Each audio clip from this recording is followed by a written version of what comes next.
Em 90 segundos tu não faz nem um miojo, mas eu te ensino as matérias que tu tem até nojo. Então senta aí e começa a quebrar ATP pra ter energia pra tua mente processar e entender que a probabilidade de você ir bem no Enem tá ligada direto aos meus raps também. Então começa com humanas, só sei que nada sei, mas sei que saí da vida e pra história eu entrei. Se o clima esquenta e tua caneta falhou, fica tranquilo, a esfera dela dilatou com calor. Eu sou flúor com oxigênio, dá pra completar, evoluir melhor que o Darwin poderia imaginar. Se tinha uma pedra no caminho, pode crer que eu já chutei absoluto no rap. Eu nasci pra ser rei, crio uma sociedade aos modelos de Durkheim. O mecanismo dela própria é que diz pra onde vai minha inspiração. Thomas Edison dizia, é 1% e o restante o trabalho que fazia. Então senta o rabo aí que eu vou te ensinar. Sometimes rap is the best way to learn, rapá. Eu não compreendo, pero não puedo hacer. É só estudar e ouvir as dicas que eu dou pra você. Confere suas respostas e faz tudo com calma. Manda bem na redação, faz do fundo da alma. Esse é o tópico frasal, ainda tem argumentação. E a resposta pra você eu deixei na conclusão. Se tá nervoso, se acalma pra mandar bem. E se liga nos vídeos que eu te preparo pro Enem.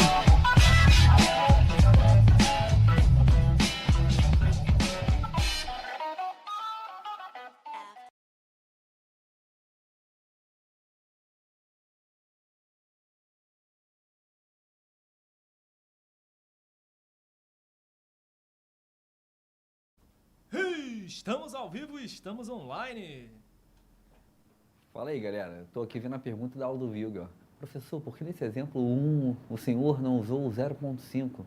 Caraca, ainda bem que eu sou de humanas. Fala, galera! Fala, indivíduos! Fala, alunos pro Enem! Sempre um prazer, inenarrável estar com vocês mais uma vez, mais uma noite, para falarmos hoje sobre sociologia urbana. E, na verdade, a gente está numa onda aqui, você deve estar reparando nas últimas aulas, de falar de algumas temáticas que são temáticas, muito ligadas à geografia. Afinal de contas, é inegável que a sociologia e a geografia possuem vínculos em comum e são disciplinas que possuem muitos lados de relacionamento e de conexão. E também é inegável que no Enem, quando você faz algumas questões, você lê e você não tem nenhuma capacidade de conseguir descobrir se a questão é de geografia, se ela é de história, se ela é de sociologia, se ela é de filosofia e por aí vai. É muito comum você se deparar com questões que você não sabe muito bem nem qual questão ou qual temática aquela questão trabalha. Sabe por quê? Porque a verdade é que existem alguns temas que são interdisciplinares. Existem alguns temas que se adequam e se colocam em mais de um conteúdo. E essas aulas que estamos tendo agora, como por exemplo a aula de hoje, é para te mostrar isso. Como o mesmo tema que você já teve, por exemplo, em geografia, como urbanização, também pode ter um viés sociológico. Também tem um viés acerca de como a sociologia estudou ao longo do tempo essa temática. Porque pensa comigo, se a sociologia é aquela disciplina que tenta entender, se a sociologia é aquela disciplina que tenta compreender, de que forma ou de que maneira as pessoas vivem, ou melhor dizendo, estudar a sociedade, pensar a vida nas grandes cidades é pensar a sociedade. Pensar a vida nas grandes cidades é pensar como a sociedade se comporta, como ela se gera, é pensar como os indivíduos convivem coletivamente. Porque é inegável que morar, por exemplo, no meio rural, morar, por exemplo, no campo, morar, por exemplo, em uma região agrária, não é a mesma coisa que morar em São Paulo. Não é a mesma coisa que morar, por exemplo, em Nova York, em Tóquio, ou morar em Berlim, ou morar no Rio de Janeiro, ou morar numa qualquer grande cidade, qualquer grande metrópole do planeta. Porque existe uma condição de vida diferente, o tempo é diferente, a velocidade é diferente, o deslocamento é diferente, a quantidade de pessoas que você vive, interage e olha a todo tempo são diferentes. Então, a gente fala que a sociedade ela é alterada amplamente e ela é modificada amplamente quando pensamos numa vida urbana. Vou te dar um exemplo. Hoje, eu dei aula de manhã em um colégio, eu dei aula de tarde em outro colégio e eu estou dando aula à noite aqui no ProEnem. De manhã, eu estava na minha casa, eu moro num bairro do Rio de Janeiro chamado Tijuca, eu saí da Tijuca e eu fui para o colégio que eu estava trabalhando de manhã. O colégio que eu estava trabalhando de manhã é na Barra da Tijuca, é outro bairro. Saí da Tijuca, fui até a Barra. Dei aula para um colégio. Depois da parte da tarde, eu saí da Barra e fui para outro lugar chamado Recreio. Dei aula nesse lugar chamado Recreio. Depois eu saí do Recreio e voltei para outro bairro, que aqui é onde o ProEnem fica, em Jacarepaguá. Então eu saí Tijuca, Barra, Recreio. E você fala, tá, Leandro, e daí? E daí, que nesse trajeto, em um dia da minha vida, eu passei literalmente por milhares de pessoas. Ué, Leandro, como assim? Eu passei por milhares de pessoas, eu só não contei elas. Mas eu passei por pessoas nos ônibus, eu passei por pessoas nas ruas, eu passei por pessoas na hora que eu fui almoçar, eu passei por pessoas na hora que eu parei para fazer algum tipo de lanche, passei por pessoas na hora que eu parei o carro, eu passei por pessoas na hora que eu cheguei no prédio, eu passei por pessoas na hora que eu entrei na sala de aula. A verdade é que a gente, numa grande cidade, a gente todos os dias vê literalmente milhares de pessoas. A gente não se dá conta disso, que a gente não anda na rua assim igual um psicopata, 1, 2, 3, 4, 5, não, a gente não faz isso. Mas a gente todos os dias vê milhares de pessoas. E você pode falar, tá, Leandro, e daí? E daí que você é completamente de alguém que mora, por exemplo, numa área rural, onde muitas vezes você não vê milhares de pessoas nem a sua vida inteira. Então, essa relação de como as grandes cidades afetam a nossa vida vai ser objeto de estudo de muitos autores. Entre esses muitos autores, alguns se destacam. Então, quando a gente pensa a vida nas grandes cidades, quando a gente pensa a vida nas grandes metrópoles, quando a gente pensa a vida em grandes cidades influentes, a gente está pensando, né, a gente está olhando para cidades que obviamente modificam a vida dos indivíduos. Vamos lá, perguntas aqui. Só tem a pergunta de matemática ainda, né? E tinha alguém falando que eu tô com a blusa do Punch, do Punch e do Glaucio. Eu tô pegando a equipe da galera de matemática, né? Porque só tinha a blusa ali M ou GG. GG não, extra G. Né? A M fica baby look em mim. Né? Não tem condições. A extra G fica parecendo um rapper, mas tudo bem, vamos de rapper, né? Na aula de hoje. Olha só, e aí tem uma coisa importante que é o seguinte, essas grandes cidades que eu tô falando para vocês, elas vão, obviamente, serem formadas e serem, de alguma forma, organizadas, principalmente após a Revolução Industrial. Não é que não existiam grandes cidades antes. É claro que existiam grandes metrópoles já anteriormente à Revolução Industrial, mas a Revolução Industrial intensifica isso numa proporção inimaginável. Sabe por quê? Porque toda fábrica vem conjuntamente a uma massa de trabalhadores. Ué, Leandro, como assim? É isso mesmo. Toda fábrica, ela vem conjuntamente a uma massa de trabalhadores. Ué, Leandro, não entendi. Pensa comigo. Eu vou colocar uma fábrica em um lugar ermo, vazio, isolado. Essa fábrica eu coloco em um lugar ermo, vazio, isolado, sem ninguém, uma área rural, por exemplo, vai ter, sei lá, vamos botar aqui 1000 trabalhadores. Essas 1000 pessoas, elas vão ter fome. Então, perto daquela fábrica, rapidamente vai aparecer alguma padaria, alguma lanchonete, vai aparecer algum mini mercado, vai aparecer alguma mercearia, algum local para as pessoas poderem comprar comida. Esses trabalhadores da fábrica vão rapidamente também, em algum momento, ficar doentes. Vai logo, logo, logo aparecer uma farmácia perto daquela região. Esses trabalhadores dessa fábrica também vão, em algum momento, ter algum tipo de necessidade, seja ela qual for. Pode ser a necessidade de se divertir após um dia de trabalho, vai aparecer um bar naquela região. Esses funcionários dessa fábrica podem, por exemplo, serem pessoas religiosas. Vai aparecer uma igreja naquela região. Esses funcionários, consequentemente, vão querer cada vez mais morar perto do trabalho. Vão começar a aparecer casas, condomínios, perto daquela região. E aí, repara, você já tem agora os trabalhadores da fábrica, mais os trabalhadores da farmácia, mais os trabalhadores do bar, mais os trabalhadores do restaurante, mais os trabalhadores do condomínio, e você vai formando aos pouquinhos grandes cidades.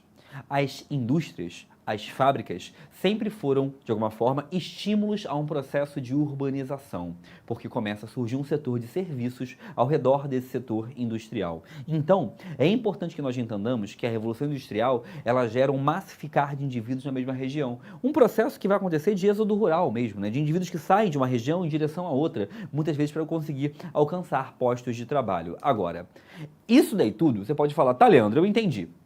Se surgem novos postos de trabalho, a sociedade muda, tá, e daí?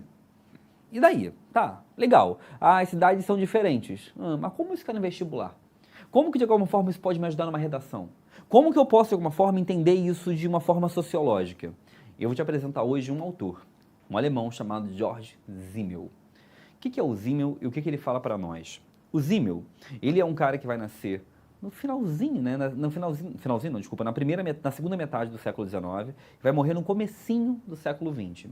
O Simmel, ele é um cara que nasce em uma cidade que é a cidade de Berlim, e quando ele nasce em Berlim é uma cidade com menos de 1 milhão de habitantes. Quando ele morre, e Berlim já passou pelo processo de segunda revolução industrial, Berlim já é uma cidade com quase 2 milhões de habitantes. Então o Simmel, ao longo da sua vida, viu Berlim crescer, viu Berlim se desenvolver, viu Berlim se tornar uma grande metrópole, viu Berlim se tornar uma grande cidade. E o Simmel, ele vai ser um cara que vai escrever um livro para estudar sobre isso. O livro é chamado A Metrópole e a Vida Mental. E nesse livro chamado A Metrópole e a Vida Mental, Simmel vai dizer o seguinte, olha, viver nas grandes cidades é estar sempre permeado, estimulado por uma grande variedade de estímulos. Como assim? Se eu ando por uma grande cidade, imagina você andando pela Avenida Paulista em São Paulo, ou você andando, por exemplo, por alguma grande avenida do centro de Belo Horizonte, ou você andando pelo centro do Rio de Janeiro, uma grande cidade, você está andando pela cidade. A quantidade de sons que você ouve é impressionante. É alguém vendendo alguma coisa, é um cachorro latindo, é um carro buzinando, é um ônibus freando, são pessoas gritando por algum motivo, é alguém te pedindo dinheiro, tem informações a todo lugar. A quantidade de coisas que você vê são gigantescas. É um outdoor que você lê, é uma propaganda que se anuncia a você, é alguém que te entrega um panfleto, é um carro de uma cor que você nunca viu, é uma pessoa com uma roupa que você nunca observou, é uma loja nova que abriu, uma loja nova que fechou. Loja nova que fechou é difícil, mas você entendeu. Né? Tem coisas acontecendo o tempo todo ao seu redor. O tempo todo. Tem cheiros. Você vai sentir o cheiro do esgoto. Você vai sentir o cheiro, por exemplo, de uma comida que alguém está fazendo. Você vai sentir o cheiro do cachorro que cagou na rua. Você está sentindo cheiros, sons. Você está necessariamente vendo coisas. Os seus sentidos são extremamente estimulados em uma grande cidade. E aí, o ponto do Simmel é que ele vai dizer para nós o seguinte, que nós, o tempo todo, nas grandes cidades, vivemos num processo que ele vai nomear, e guarda esse termo, de intensificação da vida nervosa. Imagens, sons, rostos, anúncios, o tempo todo estão de alguma forma tentando nos atribuir. Estão sobre nós a todo momento. E então, nas grandes cidades, nós nos tornamos seres mais nervosos. Nós nos tornamos seres mais estressados, porque nós sempre temos que tomar alguma decisão, atravessa ou não a rua, passa ou não o sinal, anda mais rápido ou anda mais devagar, guarda a bolsa, esconde a bolsa, tem que correr porque tem horário, pega o ônibus, desce do ônibus, olha o metrô, corre, paga a passagem, é o tempo todo. Então a verdade é que o Simmel está dizendo que a vida nas grandes cidades é uma vida em que os indivíduos estão com os seus estímulos sempre muito atribulados. O tempo todo, a todo momento, é uma sirene que passa, é o tempo todo. Os seus estímulos nunca estão tranquilos, calmos, pacíficos, não. Você está sempre atribulado, estressado, e vamos combinar? Isso não é a coisa mais legal do mundo. Viver assim não é a coisa mais pacífica do planeta, e aí ele vai dizer que os indivíduos passam necessariamente a se desconectarem. Ué, Leandro, como assim se desconectarem? O Simmel vai dizer que os indivíduos não aguentam viver dessa maneira o tempo todo. É impossível. É impossível viver com esse estresse constante. É impossível viver com essa realidade que me atordoa, que me pressiona. Mas eu tenho que viver. Porque eu, Leandro, tenho que acordar todos os dias para dar aula. Eu tenho que todos os dias sair da minha casa e ir trabalhar, porque tem alunos me esperando para ter aula. Tem pessoas que querem formar-se no ensino médio, querem passar no vestibular, e a minha tarefa está lá. Eu quero ganhar dinheiro, quero poder ter meu salário, quero poder pagar minhas contas. Então, todos os dias estou citando a mim, mas poderia ser qualquer outra pessoa. Pensa na pessoa que trabalha num caixa de mercado. Aquela pessoa tem que ir, senão vai ser demitida, senão vai ter um trabalho, ela tem que estar lá. Mas ela tem esse estímulo nervoso o tempo todo, mas ela não tem como fugir. O que ela faz? Segundo o Simmel, nós, para aguentarmos vivermos nessa cidade, nós vamos viver uma relação que ele vai nomear de reserva urbana. O que é essa relação de reserva urbana? É uma relação de isolamento. Eu vou te contar uma coisa. Aqui o ProEnem, o ProEnem é um prédio, tá? Não um prédio. Não é o ProEnem que é um prédio, mas assim, o ProEnem fica em um prédio, né? É um prédio comercial, tem vários andares no prédio, né? E o ProEnem fica aqui no 6º andar desse prédio. E aí no 5º andar é uma coisa, no 4º andar é outra coisa, no 3º andar é outra coisa. É um prédio comercial. Na portaria desse prédio tem uma moça, né, que trabalha na portaria. Todos os dias eu venho para cá no ProEnem 3 vezes na semana. Eu venho segundas, eu venho quartas, eu venho quintas. Todas 3 vezes na semana eu passo por essa moça e falo: boa noite, tudo bem? Como é que você tá? Tranquilo? E passo. Todos os dias. Ela fica na recepção. Eu não sei o nome dela. Ela também não sabe o meu. A gente se vê todos os dias, né? Todas as semanas, durante o ano todo. Toda semana a gente passa por ela. Bom dia, tudo bem? Como é que você tá? Tranquilo? Calor, né? E passa. Toda semana. A pessoa, aquela menina, ela não está interessada em mim. Nem eu estou interessado nela. Quando eu falo interesse, não é um interesse do ponto de vista amoroso, não, por favor. É interessado em saber da minha vida. E nem ela está interessada em saber da minha. É uma relação onde a gente simplesmente se cumprimenta por um processo de tudo bem? Educação. Essa relação é uma relação que o Simmel vai falar que é uma relação de reserva urbana. Nós somos pessoas, convivemos com outras o tempo todo, a todo momento, e a gente nem está tão interessada nelas assim. E você fala: ué, Leandro, mas que maldade, que frieza, que crueldade. Não, calma, respira. Não é por mal. O Simmel vai dizer que eu ou essa menina que está na portaria não fazemos isso, ou não perguntamos um sobre o outro, ou não de alguma forma interagimos um com o outro, porque a gente somos pessoas ruins, frias, esquisitas, não. Segundo o Simmel, é simplesmente porque nós estamos ocupados com nossas próprias demandas. Estamos num processo de reserva urbana. A reserva urbana é um processo de isolamento. Repara Repara que você tem pessoas, por exemplo, que estão na sua sala de aula da escola, ou que trabalham com você. Pessoas que você vê hoje semanalmente, você vê hoje quase que diariamente. Agora repara que talvez essas pessoas, daqui a 1, 2 anos, você nunca mais vai ver. E não tem nenhum problema. Você não vai ficar triste por isso necessariamente. Ou até você acha que vai ficar, mas talvez nem vá. Sabe por quê? Porque você vai estar envolto nos seus problemas, nas suas demandas, nas suas questões. A gente chama isso de reserva urbana. Um isolamento, um distanciamento. Agora, esse isolamento, esse desconectar da realidade, não é por mal. A pessoa não faz isso porque ela é cruel, porque ela é egoísta. Ai, a pessoa é tão fria. Não, não é isso. Senta lá, não é isso não. A ideia aqui é você pensar que é a única forma que, segundo o Zimmel, nós temos para aguentar tanto estresse. Porque, repara, se eu fosse me envolver com todo mundo que está ao meu redor e saber informações e detalhes sobre todos, seria um pouco difícil. Repara que a gente passa por pessoas e pergunta, tudo bem? E o seu sonho é que a pessoa responda, tudo. E ela siga. Porque se ela falar assim, tudo bem? Opa, tá não. Olha, tô com um problema em casa. Quer ouvir? Você não quer ouvir. Você pergunta tudo bem por educação, né? E só. Tudo bem? Tudo? Então tá bom, né? Agora, repara, no dia que você perguntar assim, tudo bem? Tá não, cara. Vou te contar aqui, senta aqui, né? Pô, tô com um problema de dinheiro, tô com um problema familiar, tô com um problema de saúde. Não, você não quer ouvir. Você quer só falar o tudo bem e o tudo também. Isso é reserva urbana. Isso não tem a ver com você ser mal, cruel, egoísta, ruim. Não, não tem a ver. Para Zimmel não tem a ver. Para isso, para Zimmel, você está mantendo a sua sanidade. Segundo Zimmel, esse momento de isolamento, esse distanciamento da realidade, esse parar de se envolver com as questões ao seu redor, né, é muito mais para você manter a sua sanidade, né? E isso pode acontecer o tempo todo. Isso acontece, na verdade, todos os dias. Ele vai dizer que todas as pessoas que vivem numa grande sociedade, numa grande cidade, de forma estressante, nervosa, tensa, com demandas, desejos, vontades, as pessoas elas vão precisar dessa reserva urbana, vão precisar desse isolamento, vão precisar dessa distância. Ai, Leandro, mas eu conheço gente que eu pergunto, tá tudo bem a pessoa? Tá, não, deixa eu sentar aqui, me dá um cafezinho. Não. Mas aí você está falando de pessoas que, obviamente, elas têm algum tipo de intimidade para com você, ou caso elas não tenham, essa pessoa, obviamente, está fugindo um pouco da realidade padrão da nossa sociedade. Porque a ideia é simplesmente uma comunicação fática, que a gente chama na linguagem portuguesa, né? É uma comunicação em que as pessoas estão simplesmente se mantendo relacionadas por um processo de educação. Vou te dar um outro exemplo. Eu moro num prédio. Tá? Eu moro num prédio que é um prédio, até falei já o bairro que eu moro, né? Eu moro na Tijuca, no Rio de Janeiro, no bairro da Zona Norte, e o meu prédio é um prédio que é um prédio antigo. A Tijuca é um bairro muito antigo aqui do Rio de Janeiro, então tem prédios muito velhos, né? O meu prédio é um desses prédios. É um prédio, se não me engano, dos anos 20, é um prédio bem antigo. E nesse prédio, obviamente, tem um monte de senhorinhas e senhorinhos. Senhorinhos tá errado, né? Senhorzinhos. Tem um monte de velhinhos no meu prédio. O meu prédio, ele parece ter uma grande drogaria, né? São muito idosas, né? E aí, nesse meu prédio, existe um corredor, né? Onde tem vários apartamentos. E é um prédio, teoricamente, grande, então tem várias portas ali naquele corredor. No final do corredor, oposto aonde é o meu apartamento, onde eu moro, tem uma porta que nunca abriu. Como assim nunca abriu? Eu nunca vi ninguém sair dali. Ninguém sair dali. É uma porta no fim do corredor. Um dia, tô saindo para trabalhar, uma moça abre a porta e sai. E é uma senhora, óbvio, tinha que ser um idoso, no meu prédio tem idosos, né? E ela sai, beleza, ela vai andando, né? E ela para no elevador do meu lado, né? Eu já moro lá há alguns anos. E aí eu fiquei curioso, né? Eu falei assim, a senhora mora aqui há muito tempo?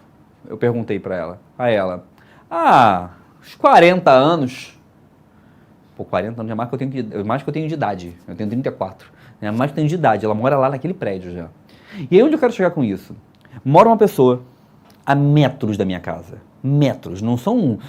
metros. Ela mora, por exemplo, a alguns passos da minha casa. É o mesmo corredor do prédio. Eu nunca vi aquela pessoa. Nunca vi aquela pessoa. E eu nunca vi aquela pessoa e ela também nunca me viu. Eu não sei nada sobre a vida dela, ela não sabe nada sobre a minha. E moramos no mesmo corredor. Isso é algo totalmente ligado à reserva urbana. Porque nós estamos tão intensos, tão intensificados, alocados no nosso mundo, no nosso trabalho, na nossa escola, na nossa realidade, nossos sonhos, vontades, desejos, na nossa condição financeira, nas nossas questões de saúde, na nossa alimentação, na nossa vida, na nossa família, que a gente fica sem tempo, teoricamente, segundo a visão do Zimmel, de se preocupar com o resto. E aí, segundo ele, a gente começa a se isolar. a ignorar, a se desconectar de uma realidade porque nós não temos condições ou desejos em relação a isso. Repara que tem uma coisa importante. A gente vai se distanciando pouco a pouco das emoções cotidianas. A gente vai se distanciando pouco a pouco daquilo que nos gera emotividade. Vamos ficando mais frios. A vida na cidade gera maior frieza, segundo Zimmel. Torna os indivíduos menos afetivos. Então, segundo Zimmel, uma pessoa que mora no campo e uma pessoa que mora na cidade tem uma diferença fundamental em relação à emoção, a expressão de emoção cotidiana. Segundo ele, a vida urbana gera esse indivíduo que se protege dos estímulos tanto, que se distancia de emoções cotidianas. As coisas do dia a dia emocionam um pouco. E aí, isso pode virar algo ainda mais grave. Então vem comigo. Vida nas cidades, intensificação da vida nervosa, mais estímulos sensoriais que geram um sentimento de reserva urbana.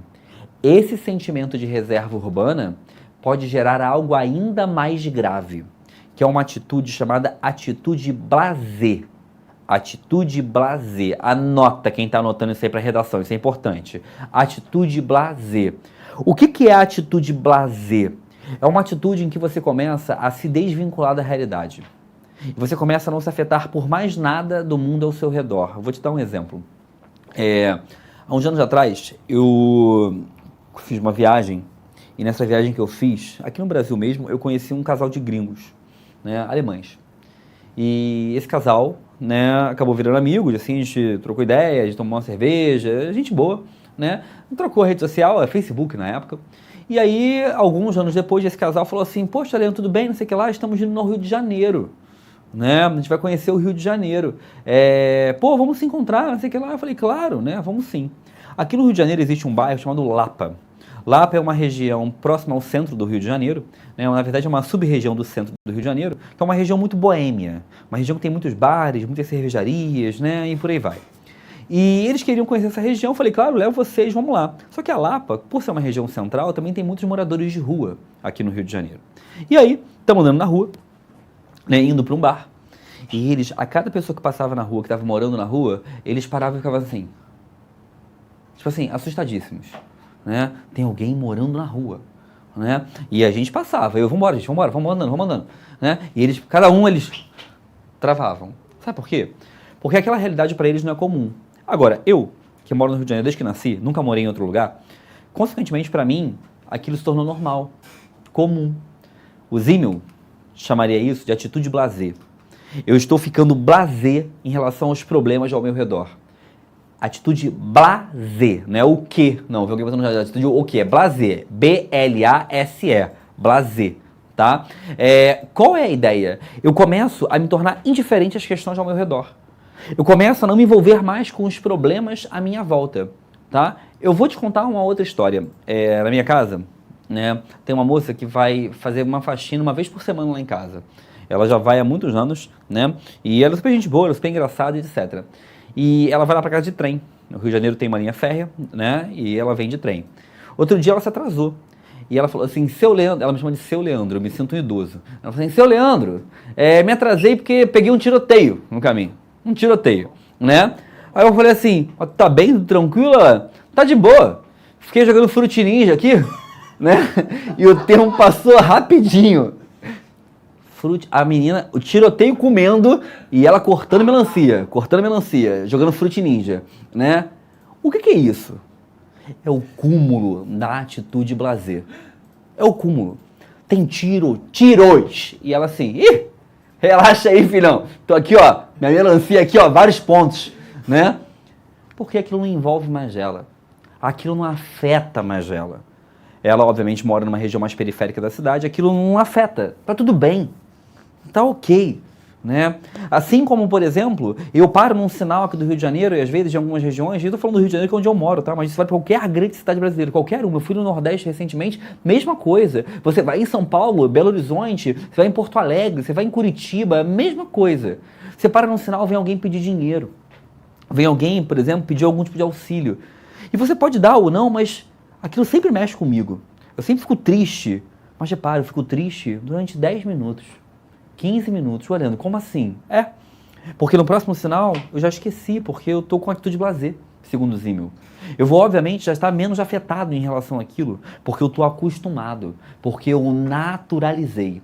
Ah, Leandro, mas eu não sou assim. Beleza, tá tudo bem você não ser assim. Nem todo mundo tem que seguir esse modelo. Mas o ponto fundamental, um ponto essencial é a gente compreender que o Simmel está falando para nós, o Simmel está dizendo para nós que esse é um processo comum no mundo contemporâneo, em que pessoas que moram em grandes cidades começam a ter tantos estímulos que ele vai chamar de intensidade da vida nervosa. Esses estímulos estão tão intensos, estão tão grandiosos, que as pessoas começam a se isolar, reserva urbana, começam a não se envolver mais com a realidade ao seu redor. Esses estímulos são tão intensos e a pessoa se isola tanto que uma hora ela passa a se tornar uma pessoa mais fria para emoções ao seu redor. E aí que entra a atitude blasé. As pessoas até agora estão entendendo no chat ali o que é blasé. Vou repetir. Blasé. B-L-A-S-E. Blasé. Diretor, me bota ali no quadro rapidinho. Sei que o quadro está escrito ali de um monte de coisa de matemática que estava tendo lá do View aqui. Mas só eu quero escrever para eles, que eles estão escrevendo blazer, estão escrevendo atitude o quê? Né? É atitude blasé, gente. É assim, ó. Blasé. B-L-A-S-E. Blasé. Tá? Não é blazer, não, e nem atitude o quê, por favor, tá bom? Volta aqui, diretor. Quadro de matemática fica bonitinho, né? Uns desenhozinhos, né? Quadro de humanos é uma tragédia, um monte de seta, né? Tranquilo aí, gente? De boa? Na paz, né? Tô falando só tragédia aqui, né? Mas você entendeu até onde a gente tá querendo chegar. E aí tem uma coisa importante, que esse discurso do Simmel, essa fala do Simmel, né? Acaba sendo uma fala que se adequa a muitas temáticas de redação. Qualquer temática de redação que aborde um problema urbano, mobilidade urbana, violência urbana, qualquer temática dessa, o Simmel é um argumento de autoridade interessante, é uma referência interessante para você, então é repertório sociocultural para você, né? Assim, vocês têm que fazer um esforço muito grande nessas próximas semanas que antecedem o Enem, né, nesses próprios meses aí que antecedem o Enem, de começar a tentar olhar para os autores da sociologia e da filosofia que nós trabalhamos ao longo das aulas e olhar para esses autores, para esses indivíduos como repertório sociocultural. A gente trabalha vários desses autores não pensando simplesmente na prova de humanos ou de linguagens, mas pensando também em que você pode citar e ter argumentos para citar sobre qualquer tema possível, né? E tem alguns autores da sociologia e da filosofia que se encaixam em muitas temáticas. Por exemplo, temáticas que envolvem questão de urbana, questão de grandes cidades, de metrópoles, Simmel vai se enquadrar muito bem, porque ele fala que os indivíduos estão nesse processo de maior reserva urbana, de maior isolamento. E pensa comigo, se o Enem sempre trata de um problema social a ser solucionado, se o Enem sempre trata de um problema social que deve gerar algum tipo de solução, algum tipo de questão, né? Consequentemente, as vidas nas grandes cidades são uma questão. Agora tem uma coisa que eu não falei ainda para a gente terminar essa aula. Repara, olha o nome do livro dele. A Metrópole é a Vida Mental. Sabe por quê? O Simmel está escrevendo no comecinho do século XX. Simmel não vive num mundo onde, por exemplo, existia a ideia de terapia como nós conhecemos hoje. Simmel não vive num mundo onde existe, por exemplo, a composição e a ideia de depressão ou de ansiedade como a gente conhece hoje em dia. Era um mundo onde as perspectivas, né, os entendimentos acerca de doenças mentais ou qualquer tipo de distúrbio neurológico ou patologias neuronais não eram bem entendidos ou compreendidos naquela época. Então o Simmel vai ser um autor que vai ser um pioneiro nisso. Porque ele vai falar de estresse extremo. Isso aqui é burnout que ele está falando. Posteriormente vão dar um nome para isso. Ele está falando de uma ansiedade. Tomar decisão, escolher o tempo todo. Então ele está sendo um autor que está começando a se preocupar já com ansiedade, com estresse. Está começando a se preocupar com o nervosismo. Está começando a se preocupar com essa ideia que pode gerar processos de depressão, de isolamento. Então estamos falando aqui algo fundamental, que é você perceber e conceber como ele é um pioneiro em perceber como essa vida tão estressante pode ser algo que pode gerar problemas psicológicos aos indivíduos. Problemas que são patologias, que são doenças, né? Outro dia eu ouvi um professor na internet falando aí alguma coisa de que TDAH, TDA, depressão, era tudo balela, bobagem. Eu vi uma pessoa falando essas besteiras na internet aí. Claro que não, gente, tá? São patologias, são questões serem tratadas, pensadas, e isso já está presente na realidade humana há muito tempo, né? E o Simmel está chamando a atenção para isso já aqui. Não tinha os nomes. Não existia nomenclatura, mas a gente já está trazendo essa preocupação para nós nesse momento, tá? Então, para a gente organizar, polir a aula para você entender. Simmel sociólogo alemão do século XIX para o século XX, está dizendo que a vida nas cidades é muito estimulada sensorialmente. Sons, luzes, cores, escolhas, coisas para ler, para olhar, intensidade da vida nervosa. Essa intensidade gera que os homens se isolem um pouco. Reserva urbana. Essa reserva urbana pode se tornar algo tão intenso, tão grandioso, que passa por uma segunda fase, que é uma atitude blasé, que é quando eu paro de me preocupar com os problemas sociais ao meu redor e passo a naturalizar coisas que, obviamente, não são naturais. Beleza, galera? Tranquilidade, espero que tenha ficado tudo claro para vocês, entendido para vocês. Eu tô muito triste por um motivo. Hoje Dedico não mandou nenhuma pergunta. Hoje Peter Parker não apareceu, deve estar salvando o mundo. Abraço pra vocês, até mais, tchau. Assista nossas aulas a hora que você quiser. Vem com o Pro, o cursinho online que mais aprova no Enem. Assine em proenem.com.br. We gotta celebrate the beauty of the world that keeps on giving.